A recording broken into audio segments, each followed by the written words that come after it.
Bagamat araw na ng halalan, ilang kandidato pa rin ang hindi nagpapapigil sa pamimigay ng sample ballots. Samantala, naging mahigpit naman ang Board of Election Tellers sa pagbabantay, partikular na sa mga flying voters. Narito ang ulat ni George Bandola. Araw ng halalang pambarangay, kanya-kanya pa rin pwesto ang mga kandidato kahit pa malapit sa polling precincts. Sa Pasig, may namimigay ng mga sample ballots.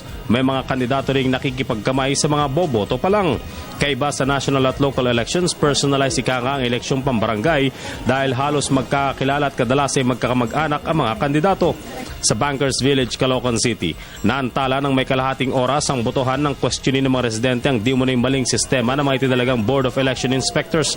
Huli sa kamera ang aktual na pagtatalo ng isang residente at BEI.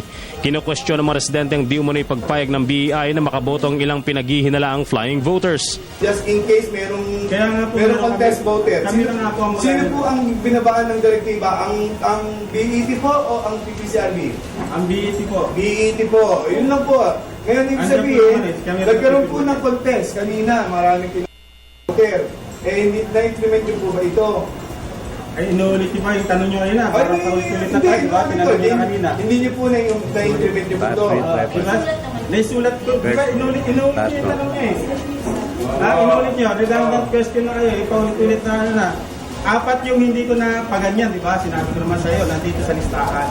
Sa minutes ko. Meron po ba kayo na paganito? Wala pa nga eh. Dahil yung, di ba sinabi ko sa'yo, 7 pa lang ang na-challenge dito. 3 yung challenge nyo na pinaboto talaga namin dahil may ID. Hindi namin pwedeng hindi kailangan ng challenge dahil napatunayan na siya. Naaktuhan pa ng kamera ng PTV ang mismong barangay chairwoman na si Senyata Rakidan na lumapit sa polling precinct kahit pa kandidato mismo ang kanyang asawa. Kaya nga po wala ako po dito. Tumakbo lang po ako kasi may report lang po na meron daw po, hindi na po nakakaboto po yung sa pila kasi meron daw po media. Malayo naman sa polling precinct ang kalaban naman ito. Simula pa po alas 6 ng umaga hanggang alas 8 ng umaga, lahat po na nakapila dyan po, makakapagpatunay po, hindi po lahat po taga rito yun.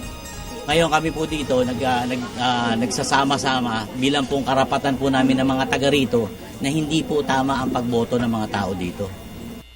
Duda daw ang pagdami ng mga non-resident voters sa Bankers Village matapos lumutang ang balitang wala ng tiwala mga residente sa incumbent barangay leader. Para sa Telebisyon ng Bayan, George Bandola.